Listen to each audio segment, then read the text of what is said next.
Hello दोस्तों, आज का टॉपिक है परीक्षा देते समय क्या करें और क्या ना करें। पॉइंट नंबर 1, समय का पूरा ध्यान रखें।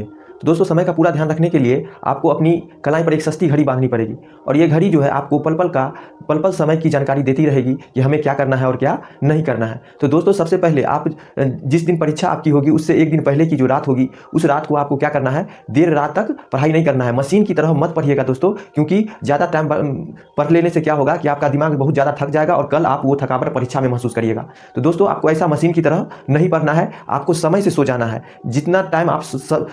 जितना समय पहले आप सो जाते थे समय पर, उतना ही टाइम में आपको हर दिन सो जाना है और सही समय से उठ जाना है। तो दोस्तों, आपको जो इसमें यहाँ पर जो टाइमिंग बचता है, यानी आप जो परीक्षा दे के आइएगा और फिर रात होगी, उस टाइम तक के फिर आपको 8 घंटा का समय मिलेगा और आप उस 8 घंटे को फिर जो है उसमें 2 घंटा इधर उधर करिए और आप 6 घंटा का उपयोग आराम से कर सकते हैं अपनी पढ़ाई के लिए बढ़िया ढंग से। इधर उधर टाइम वेस्ट नहीं करिएगा, क्योंकि आपके हाथ पे घड़ी बंधी होगी।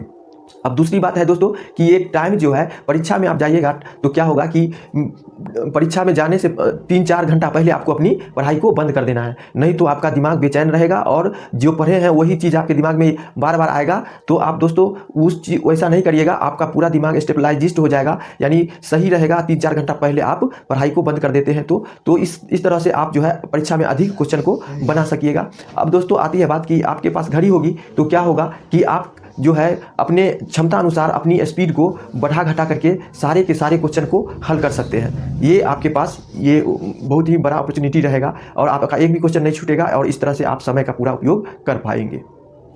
पॉइंट नंबर 2 है दोस्तों, परीक्षा में प्रश्नों का उत्तर क्रम में देना है आपको, यानी आप क्रम में उत्तर देते हैं तो एग्जामिनर को क्या होता है, कॉपी चेक करने में परेशानी नहीं होती है और वो अच्छा नंबर दे देते हैं।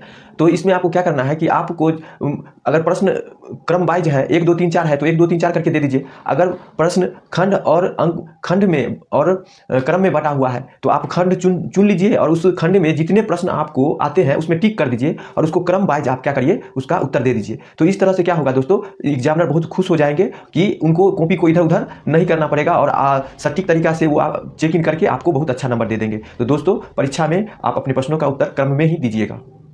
तो दोस्तों तीसरा पॉइंट है प्रश्नों को ठीक ढंग से पढ़ना। प्रश्नों को ठीक ढंग से पढ़िएगा तो दोस्तों आपको सही से वो प्रश्न समझ में आ जाएगा, तो आप तुरंत उसका उत्तर दे पाइएगा। तो यहाँ परीक्षा में क्या होता है दोस्तों, उच्च कोटि के शब्दों का उपयोग किया जाता है जिससे कंफ्यूज हो जाए। कंफ्यूज हो जाएगा तो दोस्तों उसको सवाल समझ में नहीं आता है और कोई दूसरा उत्तर भी उसके बदले लिख देते हैं, जिसके कारण नंबर कम जाता है। तो आप जो है, और कितने बच्चे का विश्वास गिर जाता है कि वो सही में उस क्वेश्चन को जानते रहते हैं लेकिन वो अपने आप को साबित नहीं कर पाते हैं कि यह सही है। लेकिन आपको वहाँ पर अपना आत्मविश्वास को बना के रखना है और आपको अपने आप को सही समझ करके उत्तर को लिखना है, आपको अपने आत्मविश्वास को नहीं घटाना है। इस तरह से क्या होगा दोस्तों, सही से आप क्वेश्चन पढ़िएगा तो बढ़िया ढंग से आप उत्तर लिख पाइएगा। तो यानी क्वेश्चन को समझ समझ के पढ़ करके ही उत्तर दें।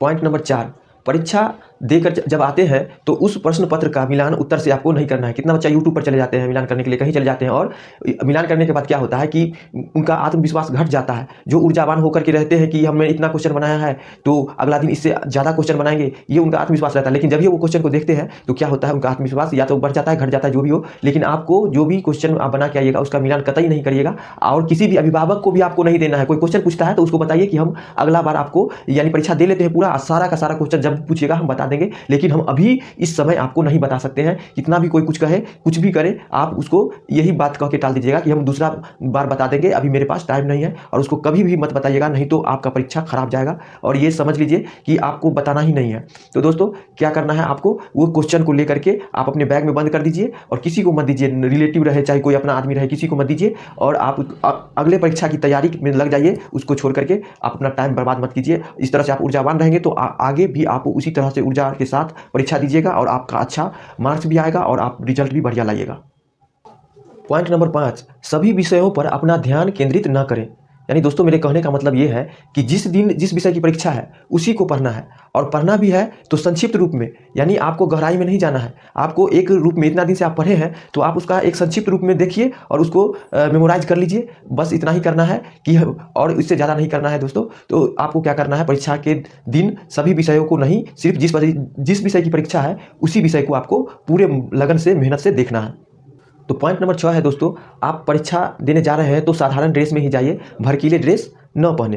तो ये है पॉइंट नंबर दोस्तों 6। इसमें क्या होता है दोस्तों, आप भड़कीले ड्रेस पहन के जाइएगा तो सारे लोगों का, मजिस्ट्रेट का, टीचर्स का, सबका ध्यान आपकी ओर आकर्षित होगा, जिससे आपको चिड़चिड़ापन महसूस होगा और ज़्यादा चेकिंग वगैरह आप ही पर बैठ जाएगा, मतलब कोई आके आप ही को सबसे पहले चेक करेगा। तो आप साधारण ही ड्रेस में रहें, आप ऐसा ड्रेस न पहन लें कि दूसरा से आप थोड़ा सा कम दिखें, मतलब सामान्य रहे, ऐसा ड्रेस आपका होना चाहिए। नाखून बाल एकदम फिट होना चाहिए, ज़्यादा बड़ा उड़ा नहीं होना चाहिए, नहीं तो मजिस्ट्रेट वगैरह उसी को लफुआ समझ करके क्या होता है उसको उठाता रहता है। तो दोस्तों इसका ध्यान रखिएगा।